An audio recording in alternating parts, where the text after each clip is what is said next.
திரு ஜெகதீஸ்வரன், திரு தனியரசு சொன்ன கருத்தை கேட்டிருப்பீங்க. தமிழக மக்களை ரொம்ப எளிதாக எடுத்துக்கிட்டு அவங்க ரொம்ப ஏமாளிகளாக எடுத்துகிட்டு இந்த மாதிரிலாம் களத்துக்கு வர்றாங்க. திடீர்னு வந்து இப்போ அரசியல் தலைவர்கள், நல்ல தலைவர்கள் தேவை. இதுவரைக்கும் சமூக அரசியல் சார்ந்த எந்த கருத்தையும் பொதுவெளியில் அச்சமின்றி எடுத்து வைக்காத இவர்கள் நல்ல தலைவர்கள் வேணும், நான் வந்து நல்லாட்சி செய்வேன், புரட்சி செய்வேன்னு சொன்னால் எப்படி நம்ப முடியும் அப்படின்னு கேட்குறாங்க. நான் தனியரசு ஐயா சொன்னதை ரெண்டா பிரிச்சுக்கிறேன். ஒன்னு, எங்களுடைய தலைவர் இது வரைக்கும் என்ன செய்திருக்கிறார் அப்படின்னு, ஒரு நடிகராக இருக்கும்பொழுது என்ன செய்திருக்கிறார் அப்படிங்கிறது தெரியாதவர்களுக்காக சொல்கிறேன், பல பேருக்கு தெரியும்.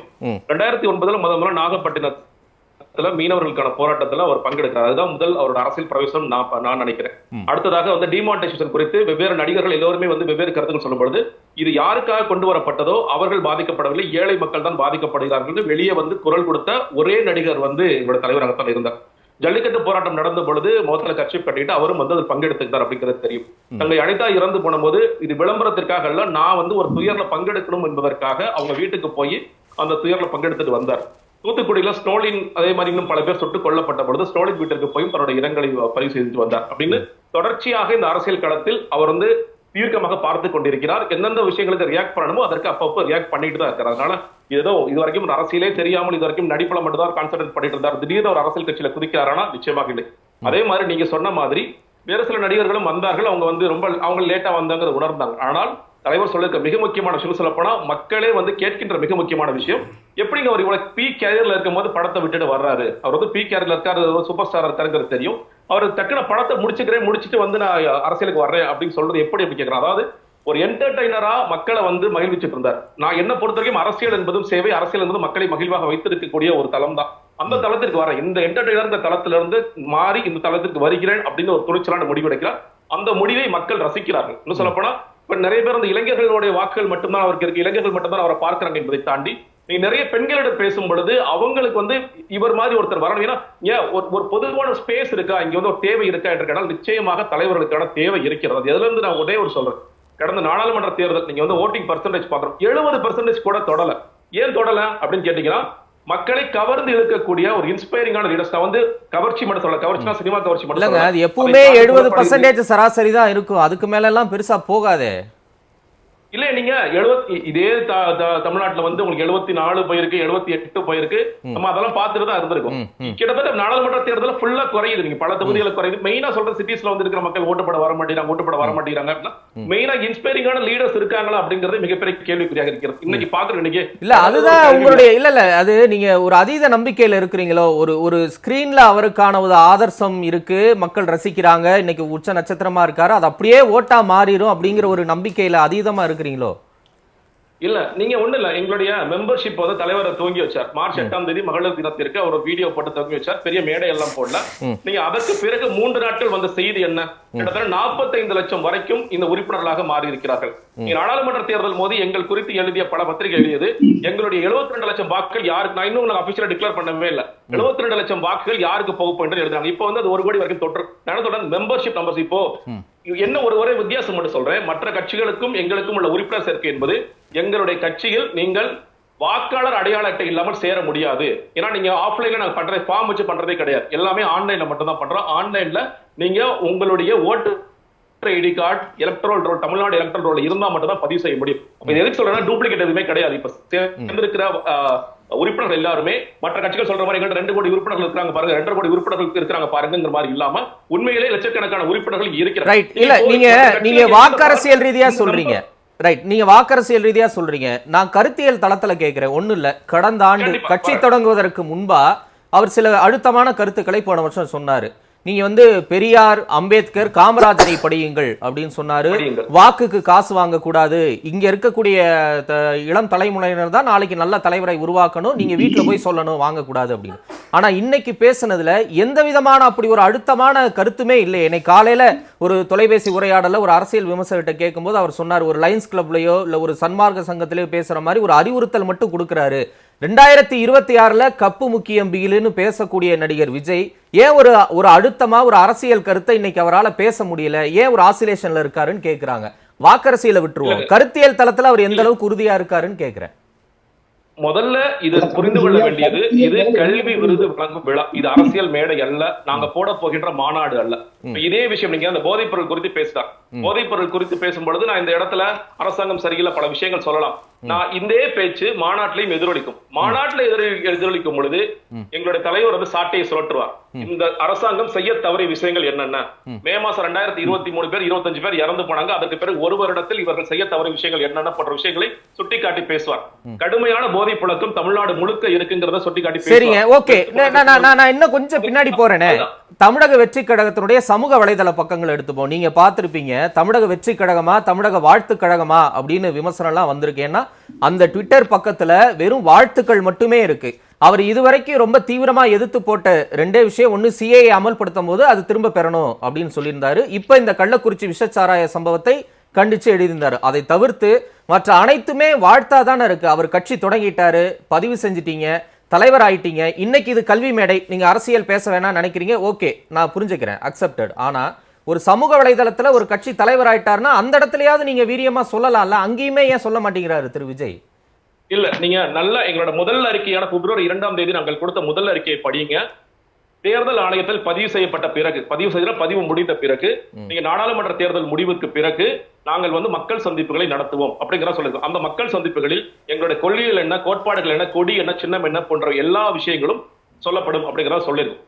அந்த அறிக்கையின்படி அதுல ஒரு இது கூட பிசகாம அதுதான் நடந்துகிட்டு இருக்கு. இந்த மாநாடு என்பது நடந்த பிறகு எல்லா விஷயங்களுக்குமான நிலை. இப்ப நான் அதான் கேட்கிறேன் திரு ஜெகதீஸ்வரன், ஏன் மாநாடு வரைக்கும் வெயிட் பண்ணணும்? சரி, ஒண்ணு இல்ல, நீட் எவ்வளவு பெரிய விஷயமா போயிட்டு இருக்கு, அது கல்வி தொடர்பானது தானே. இன்னைக்கு போதைப் பொருள் குறித்து பேசுறாரு நடிகர் விஜய், மகிழ்ச்சி, அவருடைய மாசுக்கு அது கண்டிப்பா போய் சேரும், நல்லது. நீட்டு தொடர்பா ஒன்னு ஆதரவோ இல்ல எதிர்ப்போ ஏதாவது ஒரு நிலைப்பாட்டை அவர் தெரிவிக்கலாம்ல. நாடு முழுக்க ஒரு அதிர்வலை ஏற்படுத்தக்கூடிய விஷயம். அப்ப எதெல்லாம் தொட்டா ஒரு பெரிய அதிர்வலையை ஏற்படுத்த முடியாத ஒரு விஷயத்தை மட்டும் அவர் அப்படி தொட்டுட்டு போறாரான்னு கேக்குறாங்க, அவ்வளவுதான், சிம்பிளா. இல்லங்க, நீங்க அனிதா அவர்களுடைய வீட்டிற்கு போகும் பொழுதே நீட்டிற்கான நிலைப்பாடு என்பது வெளியே வந்து விட்டது. நீங்க வந்து நீட்டிற்கு இன்னைக்கு கேக்குறேன் திரு ஜெகதீஸ்வரன், ஓகே அவர் போயிருக்கிறான், இன்னைக்கு கேக்குறேன், இன்னைக்கு நாடு முழுக்க நீட் எவ்வளவு பெரிய இஷ்யூவா இருக்கு உங்களுக்கு தெரியாம இருக்காது. நான் என்ன சொல்றேன், நீங்க நீட்டோட குறுக்கி பாக்குறீங்க. நான் NEET, NET, national testing agency எவ்வளவு போராட்டம் நடந்துக்கிறாங்க, ஒட்டுமொத்தமாக கல்விக் கொள்கை எவ்வளவு மோசமாக இருக்கு. நீங்க இப்ப மாநில அரசாங்கம் வந்து மாநில கல்விக் கொள்கைன்னு எழுதுவேன்னு சொல்லி குழு அமைச்சாங்க. ஜவஹர் நேசன் வந்து வெளியே வந்தார், பேட்டியெல்லாம் கொடுத்தாரு. இந்த ஆட்சி அமைதி கிட்டத்தட்ட 3 வருடம் ஆகிவிட்டது. எங்களுக்கு மத்திய கல்விக் கொள்கை பிடிக்கலன்னு சொல்லிட்டு மாநில கல்விக் கொள்கை வந்தாங்க. இன்னைக்கு வரைக்கும் மாநில கல்விக் கொள்கை வராமல் இருக்கிறதுக்கு என்ன காரணம்? நீங்க கல்வியை மாநில பட்டியலை கொண்டு வரணும்னு சொல்லி அதான் என்ன சொல்றேன்னா, எல்லா விஷயங்களும் பேசப்படும், பேச வேண்டும். நீங்க நீட்டுக்குள்ளே சுருக்கிட்டு இருக்க வேண்டிய அவசியம் இல்ல. ஜெகதீஸ்வரன் பேசுறாரு, அதை விஜய் பேசியிருந்தா இன்னும் ரீச் இருக்குமேன்னு கேட்கிறேன், வேற ஒண்ணும் இல்ல. ரைட், அரசியல் நீக்கம் செய்யப்பட்ட இளைஞர்கள் தான் குறி, வெறும் பொதுவான ஒரு அரசியலை மட்டும் பேசி ஒரு பிம்பத்தை கிரியேட் பண்ண முயற்சி நடக்குதா? அதுதான் விஜயனுடைய நோக்கமா இருக்குதா? இல்லங்க, இப்போ ராஜகோபாலன் அவர்கள் சொல்லும் பொழுது மக்களை சந்திப்பதற்கான என்ன தகுதி இருக்குன்னு கேட்கிறார். இன்னைக்கு கல்வி விருது விழால யார் சந்திச்சாங்க? மாணவர்களோட மக்கள் தானே சேர்ந்து சந்திக்கிறாங்க. இந்த தகுதியை யார் நிர்ணயம் பண்றது? இந்த தகுதி வந்து எனக்கு பிடிச்சிருக்கு, எனக்கு பிடிக்கல, அப்படி கிடையாது.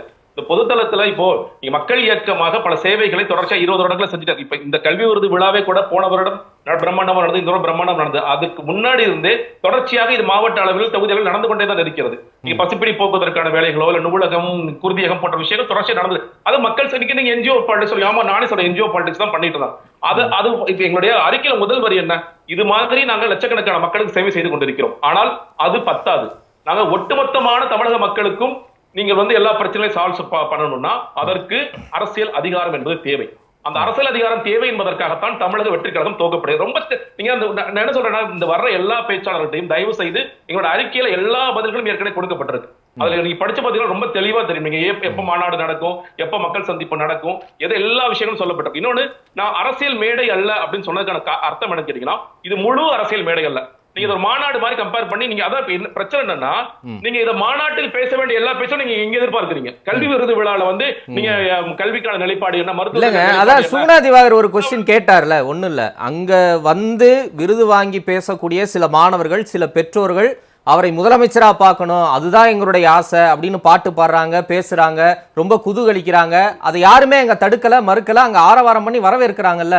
அப்ப கல்வி மேடையை 234 தொகுதி வாரியா பிரிச்சதும் இப்படி எல்லாம் பேசுவதை அனுமதிப்பதுமே அது ஒரு அரசியல் மேடையா மாறிடுச்சு. அப்ப அதெல்லாம் பண்ணிட்டு இல்ல இது அரசியல் மேடை இல்லைன்னு சொல்லி தப்பிக்கிறதுக்கான ஒரு உத்தியா? நான் சொல்றது இது முழு அரசியல். நான் என்ன சொல்றேன்னா, நீங்க இது ஒரு மாநாட்டு மேடையா கன்வெர்ட் பண்ண ட்ரை பண்றீங்க. இது மாநாட்டு மேடை அல்ல. இதுல அரசியல் இருக்கு. ஆமா, அரசியல் இருக்கு. எல்லாவற்றிலும் அரசியல் இருக்கு. பிறப்பில இருந்து இறப்பு வரைக்கும் அரசியல் இருக்கத்தான் செய்கிறது. அதெல்லாம் தவிர்க்கவே முடியாது. நீங்க அதனாலதான் இப்ப நீங்க போதை குறித்து அவர் பேசும் பொழுது இதை நான் இங்க பேசலாம், தமிழக அரசின் கையாள பேசலாம். ஆனா இதை நான் ஏன் பேச தவிர்க்கிறேன்னா, இது அரசியல், முழு அரசியல் மேடை அல்ல. ஆனால் அதே நேரம் ஒரு தகப்பனாக, ஒரு தமிழக வெற்றி கழகத்தின் தலைவனாக இந்த பிரச்சனைங்கிறது வீரியமா இருக்கு. இதுல இன்னொரு மெசேஜ் இருக்கு. நீங்க இதை கட்டுப்படுத்த வேண்டிய ஆட்சியில் இருப்பவர்கள் கட்டுப்படுத்த தவறுகிறார்கள். நீங்க போதை புழக்கம் என்பது தமிழ்நாடு முழுக்க பரவலா போயிருக்கு. அப்ப கட்டுப்படுத்த தவறும் பொழுது நீங்க தான் உங்களை பாதுகாத்துக்கணும், நீங்க தான் உங்களுடைய நண்பர்கிட்ட இருந்து பாதுகாத்துக்கணும் அப்படிங்கிற செய்தியை சேர்த்து சொல்கிறார். இன்னொன்னு, இப்ப வந்து அது தமிழ்நாட்டுக்கு மட்டும் அவர் சொல்றாரு, இந்திய அளவுல சார்ந்து எந்த கருத்தையும் அவர் சொல்லவே இல்லையே. இந்தியாவுக்கு ஒரு நல்ல தலைவர் தேவைன்னு கூட சொல்லி இருக்கலாம், இல்ல போதைப் பொருள் தவிர்த்து அகில இந்திய விஷயமா சார்ந்து கூட ஏதாவது ஒண்ணு சொல்லி இருக்கலாம். இதுல ஒரு ஒரு ஒரு ஆன்டி டிஎம்கே ஒரு விஷயம் வெளிப்படுதா? அது கூட சில அரசியல் நோக்கர்கள் கருத்து தெரிவிக்கிறாங்க, அப்படி எடுத்துக்கலாமா? சிஏஏ குறித்து கருத்து தெரிவிக்கும் பொழுது நாங்க ஆன்டி பிஜேபி, இது தவிர்க்கும் போது ஆன்டி டிஎம்கே, இது செய்யும் போது பிஜேபி பி டீம், இது செய்யும் போது டிஎம்கே பி டீம், இந்த மாதிரியான முத்திரைகள் குத்திட்டு தான் இருப்பாங்க. ஏன்னா அவங்களுடைய வளர்ச்சி, எங்களுடைய வளர்ச்சியை பார்க்கும் பொழுது, மெம்பர்ஷிப் கவுண்ட் அல்லது கட்டமைப்பு எல்லாம் பார்க்கும் பொழுது அந்த பயம் வரத்தான் செய்யும். அதெல்லாம் இயல்பான விஷயம் தான், அதெல்லாம் புரிஞ்சுக்கிறோம். இன்னொன்னு, நீங்க எம்ஜிஆர் அவர்களோட கம்பேர் பண்ணி பேசுறாங்க. அதாவது நீங்க எல்லாவற்றுக்கும் தேவை, நீங்க அதுவும் அந்த அறிக்கையில இருக்கு, நாங்கள் இந்த இடைப்பட்ட காலத்தில் எங்களோட கட்டமைப்பை பலப்படுத்த போகிறோம். எங்களோட மாவட்ட கட்டமைப்பு தயாராக இருக்கிறது, மாநில கட்டமைப்பு தயாராக இருக்கிறது, எல்லாமே தயாராக இருக்கு. நீங்க ஏன்னா நாளைக்கு ஒரு செய்தி வந்தா அந்த செய்தியை வந்து கடைசி நிலை வரைக்கும் கடத்துவதற்கு இவர்கள் வேண்டும். அதை ரொம்ப தெளிவா பண்ணிருந்தாங்க. படிப்படியா திட்டமிட்டு எதை முதலில் செய்ய வேண்டும், எதை அடுத்து செய்ய வேண்டும் என்பதில் மிக தெளிவாகவே நாங்கள் பயணித்துட்டு இருக்கோம். இன்னொன்னு, கொள்கைகள் சொல்ல, அதாவது எதை எந்த பாதையில் பயணிக்க போறோம் ராஜகோபாலன் கேட்கின்றார். தமிழக மக்களின் உரிமைகளுக்காகத்தான் தமிழக வெற்றி கழகம் துவக்கப்பட்டுள்ளது. இந்த பிளவுபடுத்தப்பட்ட அரசியல் உடனடியாக மத பிளவுபாதம் தான் பிஜேபி இல்ல, ஜாதிய பிளவாதி சேர்த்தா சொல்றோம். இன்னைக்கு வரைக்கும் வேங்கை வேலுக்கான பதில் நமக்கு தெரியாது. மேல்பாதி கோயிலுக்குள்ள ஏன் தலித் மக்களால் போக முடியாதுன்னு நமக்கு தெரியாது. நீங்க ஆணவ கொலைகளுக்கு தோழமை கட்சிகளை நீங்க தனிச்சட்டம் ஏற்றுக்கன்னு சொன்னா கூட அவங்க காது கொடுத்து கேட்க மாட்டாங்க. இல்ல, இதுக்கெல்லாம் விஜய் கருத்து தெரிவிச்சிருக்கலாம்ல. ஓகே, இதுக்கெல்லாம் அரசியல் கட்சி தலைவராகணும்னு அவசியம் இல்ல, இது சமூகம் சார்ந்த விஷயம் தான், கருத்து தெரிவிச்சிருக்கலாமே. நான் என்ன சொல்றேன், எந்த பாதையில் பயணிக்க போகின்றோம்ங்கிறத பாதையை சொல்லிருக்கோம். நான் மறுபடியும் சொல்றேன், நான் ஒத்துக்கிறேன். நாங்க தீவிரமான கொள்கைகளை சொல்லவில்லை, அதற்காக தான் மாநாடு காத்துட்டு நாங்க சொல்றோம். கொள்கைகளை சொல்லிட்டு நீங்க புரிஞ்சுக்கிறேன் நான் சொல்லல. எந்த பாதையில் பயணிக்க போகின்றோம்ங்கிறதை சொல்லிருக்கோம். சில சிஏஏ நிலைப்பாடுகள், பாலியல் குற்றத்துக்கு நிலைப்பாடு சொல்லிருக்கோம். நீங்கள் எதிர்பார்க்கின்ற எல்லாமே நடக்கும். ஒரு ப்ராப்பரா ஒவ்வொரு நாளும் ஒவ்வொரு பிரச்சனைக்கும் என்னென்ன நிலைப்பாடுகள் சொல்லணும், அறிக்கைகள் என்ன கொடுக்கணும், கள அரசியல் என்ன, மக்கள் எல்லாமே நடக்கும். கொஞ்சம் காத்திருங்கள் மட்டும் தான் நாங்க சொல்றோம். ரைட், நன்றி.